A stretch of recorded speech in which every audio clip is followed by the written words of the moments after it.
வணக்கம். பாம்புகளுக்கு ஏன் நாக்கு இரட்டையாக உள்ளது? இந்த கதையில் பார்க்கலாம்.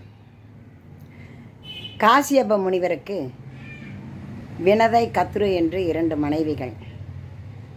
வினதைக்கு அருணன், கருடன் என்று 2 பிள்ளைகள். கத்ருவுக்கு கார்கோடகன் உட்பட 1000 பாம்புகள் குழந்தைகளாக பிறந்தன. எனவே எப்பொழுதும் இருவருக்கும் போட்டியும் பொறாமையும் சண்டையுமாக இருக்குமாம். ஒருமுறை இந்திரன் தன் குதிரையில் வரும்பொழுது வினதை, ஆஹா, அழகான வெள்ளை குதிரை என்று சொன்னாள். அருகில் இருந்த கத்ருவோ, குதிரை என்னவோ வெள்ளையாகத்தான் இருக்கிறது, ஆனால் வால் மட்டும் கருப்பாக இருக்கிறது என்று சொன்னாள். இருவருக்கும் வாக்குவாதம் நடக்க யார் சரியாக சொன்னார்களோ அவர்களுக்கு தவறாக சொன்னவர்கள் அடிமையாக இருக்க வேண்டும் என்று கத்ரு சொன்னாள். வினதையும் ஒப்புக்கொண்டாள். அன்று இரவு கத்ருவின் குழந்தைகளான கருத்த பாம்புகள் அனைத்தும் குதிரையின் வாளை சுற்றி கொண்டன. மறுநாள் இந்திரன் வரும்பொழுது வாள் கருப்பாக இருந்தது. வினதையும் கத்ருவுக்கு அடிமையானாள். கத்ருவும் பாம்புகளும் கருடனை பார்த்து, எங்களுக்கு நீ அமிர்த கலசத்தை கொண்டு வந்து கொடுத்தால் உன் தாயை விடுதலை செய்கிறோம் என்று சொன்னார்கள். பொய்யாக நடந்த இந்த சம்பவத்திற்கு கருடன் பல இன்னல்களுக்கு நடுவில் அமிர்த கலசத்தை எடுத்து வந்தான். இதை அறிந்த இந்திரன் தன் வஜ்ராயுதத்தால் கருடனை தாக்கினான். ஆனால் வஜ்ராயுதம் கருடனுக்கு தீங்கு விளைவிக்கவில்லை.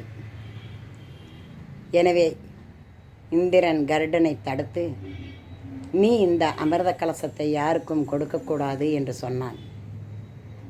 அப்பொழுது கருடன், அப்படியானால் எனக்கு ஒரு வரத்தை நீங்கள் தர வேண்டும் என்று சொல்ல, இந்திரனும் என்ன வரம் வேண்டும் என்று கேட்டான். பாம்புகள் எனக்கு இரையாக வேண்டும் என்று சொன்னான். அப்படி செய்தால் தாங்கள் என் தாய் விடுதலையானதும் இந்த அமிர்த கலசத்தை எடுத்து செல்லலாம் என்று கருடன் சொன்னான். அதற்கு இந்திரனும் ஒப்புக்கொண்டான். எனவே பெருமாள் கருடனின் பராக்கிரமத்தை பார்த்து வியந்து அவனிடம், நீ என் கொடியில் விளங்குவாய் என்று சொன்னார். அதனால்தான் பெருமாள் கோயிலில் கொடிமரத்தில் கருட ஸ்தம்பம் என்று அனைவரும் அழைக்கப்படுகிறார்கள். மீண்டும் கதைக்கு வருவோம். பாம்புகளை கண்டு கருடன் தான் கொண்டு வந்த அமிர்த கலசத்தை தர்ப புல்லின் மேல் வைத்து விட்டான். அவர்களும் மகிழ்ச்சியாக வினதையை விடுதலை செய்தார்கள். சரி, இந்த அமிர்தத்தை உண்ண வேண்டுமென்றால் ஆற்றங்கரைக்கு சென்று குளித்துவிட்டுத்தான் பருக வேண்டும் என்று அனைவரும் சென்று விட்டனர்.